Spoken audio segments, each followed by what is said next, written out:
And what I like about it is it's putting a hydrophobic barrier protecting those cracks and crevices and seams. So after about an hour of an interior detail, looking snappy, terrible camera work, but this is a regular client. Took it on a road trip this last week, so we wanted it dialed up. So now we'll do the outside of the vehicle, and this works out great. I was gonna use my own personal vehicle, but a Mercedes-Benz E300 is even better, and this thing is trashed. So what you're gonna see in the video is I'm gonna use an IKE foamer with all clean 15-1 and a dash of incredible suds on the lower sections only. I'm trying not to put a ton of water on the floor. It's only about 20 degrees outside right now, so I don't want to have any trouble with anything freezing up in the driveway, but the garage floor in here will hold a good amount of water and then just evaporate over time. Yes, this floor gets very dirty every spring. I pull the Swiss tracks out in strips and then pressure wash and sweep and everything, the garage floor cement. But what I love about this is I could actually kneel on this floor right now if I wanted to and not get soaked because the main water is in the grid. We're gonna use the all clean and then pre-treat the heavy, dirty areas first. Wheels, tires, really dirty side sections here and the rear. Show you that. Filthy, filthy, filthy. Just to release the majority of the dirt, and then we're gonna do a rinseless wash. Immediately rinse it and then spray on some WetCoat. So we're gonna kind of kill a couple birds with one stone. This is just my wash and wax service, which takes about an hour or so on the typical vehicle, which is just washing it, cleaning wheels and tires, putting on some protection, which I usually use WetCoat. There's my gallon I'm using up, and then after that's gone, I'll probably try the beads by Armor Detail Supply. It looks like a nice product. So pre-treating and then rinseless wash and then apply some protection. So let's set up the camera here. That's my wheel and tire caddy on the IK foamer. That took long enough. As you saw in the title of the video, I already have my rinseless bucket made up. In this bucket, I have DIY Details version 2 of the rinseless wash, 256-1, sprayers all set up, a wash mitt. We will not need a drying towel today because we're gonna be doing a CR spotless rinse. I have my system going through here, my garden hose set up. I don't like to use a pressure washer in the garage and get water everywhere. Let's go ahead and reset. We'll see how many gallons of water we're gonna use through the CR spotless. Now I don't need to turn that on. So right now I'm gonna bypass the filters. For my initial rinse, I'm not gonna even waste filtered water, but when we get into the next step, we will. So the garden hose is set up. That hose works pretty well in here.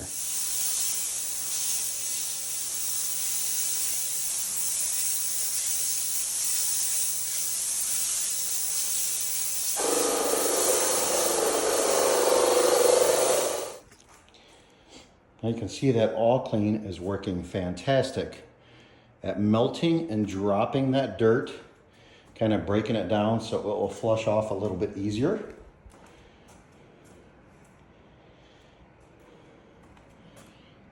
Got it just pooling up and dropping under the license plate. This rear end, as we know, on cars and SUVs, those hatchbacks get trashed.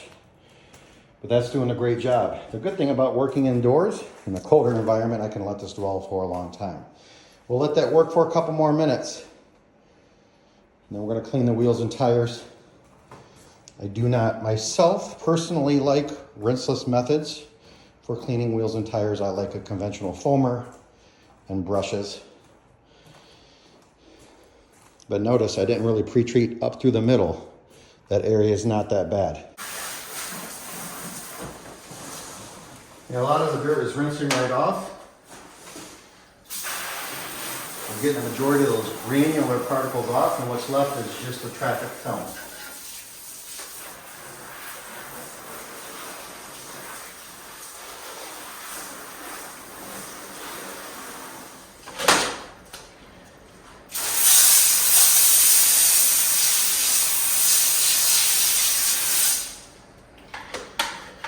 I moved to trying this system because the little handheld sprayers take too long. Foam cannons are, to me, a waste of product, very messy. Here the IK foamer set up in the wheel and tire configuration with brake buster or DIY Details, all clean. Whatever product you prefer works fantastic in that. It's just quicker. It gets me a lot more foam and cleaning products where I need them instead of waiting with the litter sprayer to get everything pre-treated.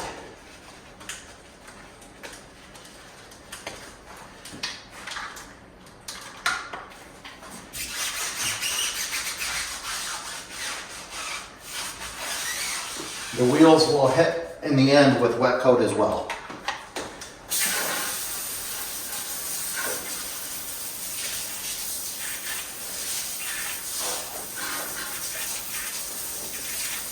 All right, so the technique I'm going to try is pre-spraying each section, washing it with the Auto Fiber flat out pad, leaving the rinseless solution on the vehicle.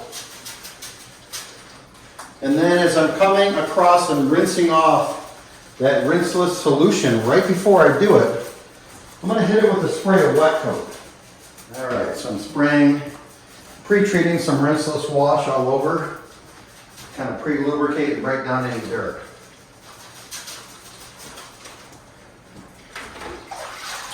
Let's go into rinseless washing. Gray side first. Flip it to the blue, do a section, super slippery, excellent cleaning. Gray.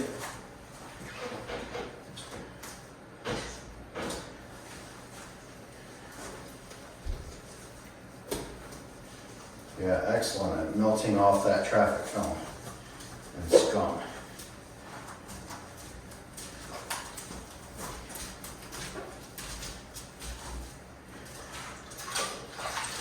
Now a little bit.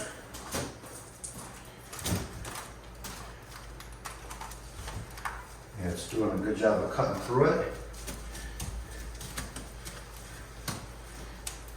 Let's flip it and do a second pass to make sure we're cleaning it.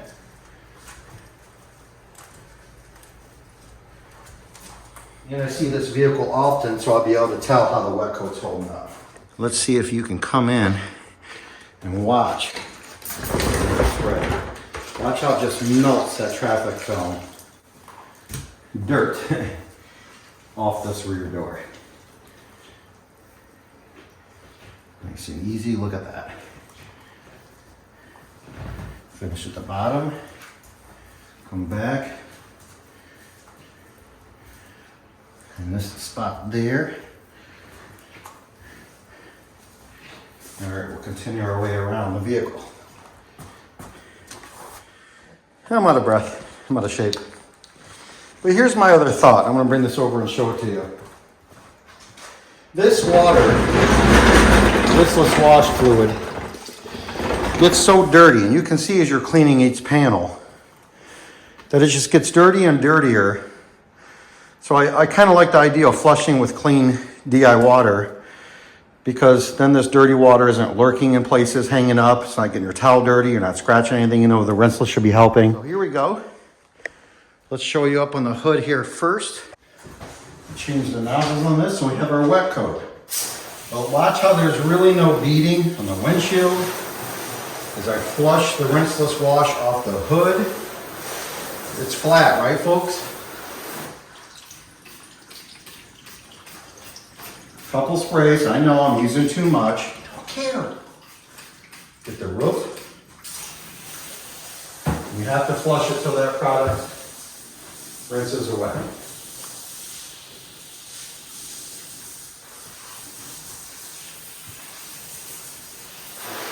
Watch the hood.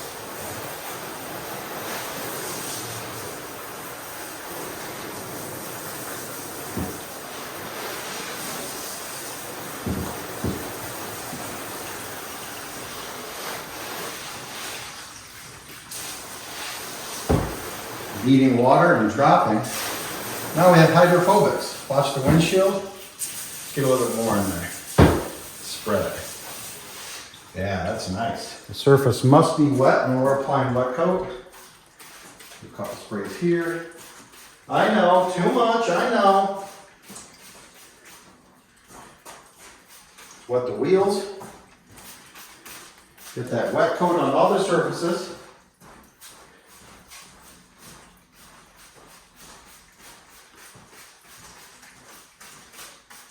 And what I like about it is it's putting a hydrophobic barrier, protecting those cracks and crevices and seams. All right, I will give the vehicle its final CR Spotless rinse.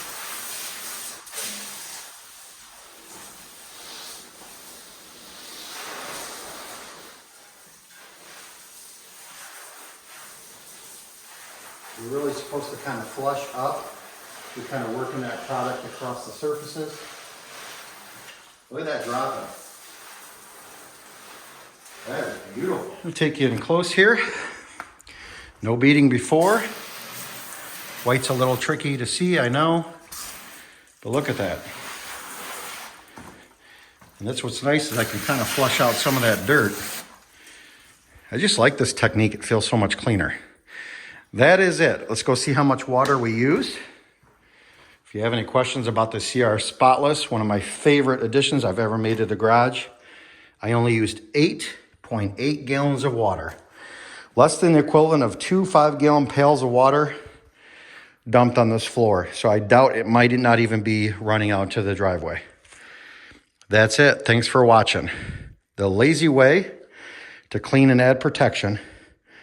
Minimal work, less mess, 8.8 gallons of water. Thanks, guys.